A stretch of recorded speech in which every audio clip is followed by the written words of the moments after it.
안녕하십니까, 우짜입니다. 이번 이야기는 패드는 QT 양적 긴축을 진짜로 한 적이 없었다 입니다.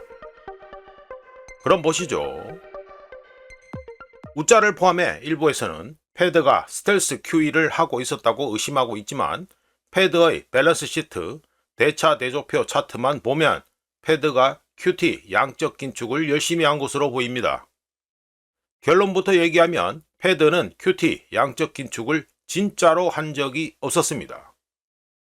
지금 보여지는 차트는 패드의 QT 양적 긴축에 대한 억수로 중요한 점을 보여주고 있으며 대부분의 사람들이 생각하는 QT와 실제 QT가 다르다는 걸 알려줍니다.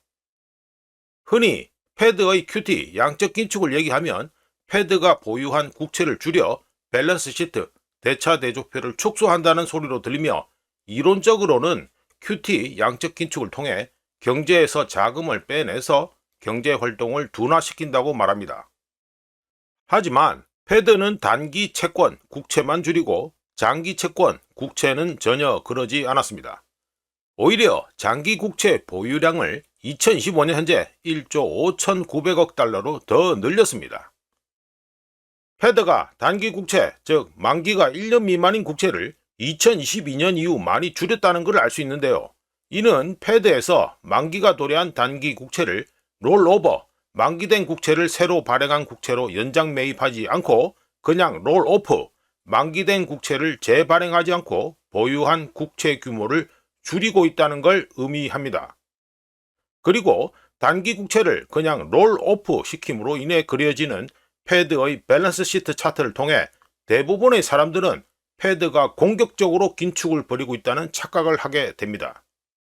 하지만 만기가 10년 이상인 장기 국채는 2007년 900억 달러에서 2025년에 약 1조 5,900억 달러로 올타임 하이를 기록했습니다. 즉, 패드가 밸런스 시트 축소를 언급했음에도 불구하고 여전히 막대한 규모의 장기 부채를 보유하고 있다는 소리가 되는데요. 장기 국채는 주택담보대출, 기업대출, 정부 지출 등의 차입 비용을 결정하는 요인입니다. 따라서 패드는 그런 장기 국채를 많이 보유하면서 장기금리, 장기 수익률을 낮게 유지하는 데 도움을 주고 있었다는 계산이 나오며 채권시장, 국채시장을 지원하는 동시에 커브의 단기 구간, 즉 단기 국채만 긴축하고 있었다는 걸 알 수 있습니다. 다르게 말해서 패드는 시스템에서 일정량의 자금을 빼내고 있었지만 매우 통제된 방식으로 실행하고 있었으며 그렇게 한 이유는 장기 국채의 대규모 매도세, 덤핑을 피하기 위함이었습니다.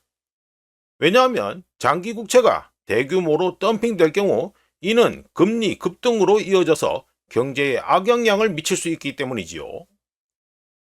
하여간 패드가 QT 양적 긴축을 단호하게 벌인 것처럼 보이지만 실제 긴축은 단기 국채에서 벌어지고 있었으며 장기 국채는 여전히 안전망 안에 있었습니다.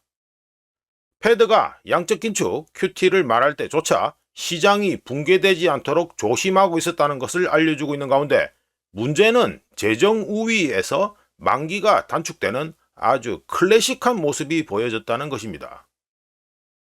풀어서 얘기하면 패드가 장기 국채 보유량을 그대로 유지 또는 늘리면서 진짜 QT로 인해 발생할 수 있는 수익률 곡선의 재평가를 조용히 막았고 민간 부분은 듀레이션 위험을 완전히 흡수하도록 강요받지 않았고 패드가 장기 국채 수익률 상승을 통해 표출되어야 할 변동성을 완화시키는 동안에 미 재무부는 정반대로 기록적인 규모의 단기 국채를 발행해 미국 빚을 저렴하게 만기 연장하고 자금 시장의 유동성을 유지해 왔습니다.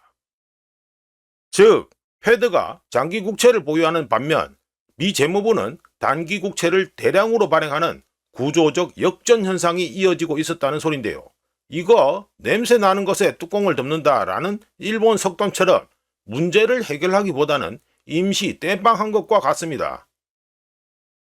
어쩌든지 재정 우위가 실시간으로 벌어지면 어떤 모습일지를 문제의 차트를 통해 알 수 있으며 미국 정부의 재정 현실이 이제는 중앙은행, 미 연준의 정책 기조를 좌우한다는 걸 알 수 있습니다.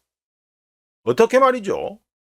패드는 QT와 균형 회복에 대해 이야기할 수 있지만 수조 달러의 적자와 증가하는 이자 비용으로 인해 재정적 불안정을 촉발하지 않고서는 의미 있는 긴축을 할 수 없다는 현실을 보여줬으며, 누군가는 듀레이션을 감당해야 하는데 충분히 사이즈가 크고 정치적으로 포로가 될 수 있는 유일한 밸런스 시트 대차 내조표를 가진 건 패드 미 연준뿐이었습니다. 따라서 패드가 2022년부터 얘기한 QT 양적 긴축은 진짜 밸런스 시트 축소라기보다는 긴축으로 위장한 만기 구조의 변형이며, 시스템은 오늘의 생존을 위해 만기를 단축하고 이로 인해 만기 연장 위험은 더 커집니다.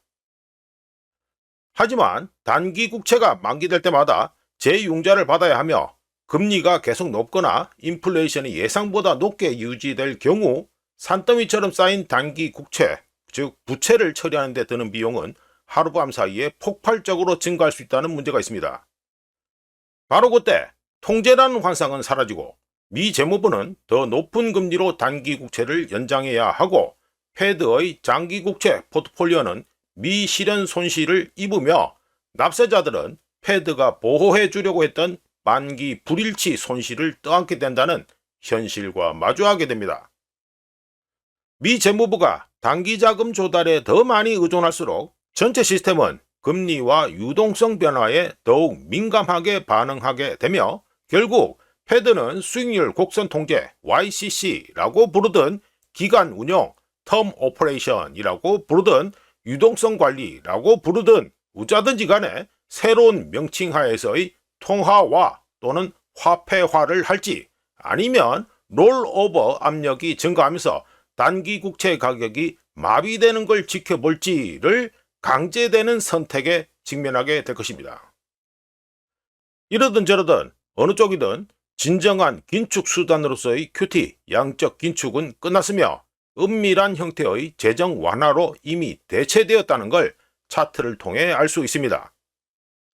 다음에 일어날 일은 재정정책과 통화정책 간의 구조적 수렴으로 유동성이 거시경제 변수가 아닌 정치적 변수가 되는 것이며, 바로 그때 시장은 QT 양적 긴축이 끝난 적이 없다는 진실을 깨닫게 될 것입니다.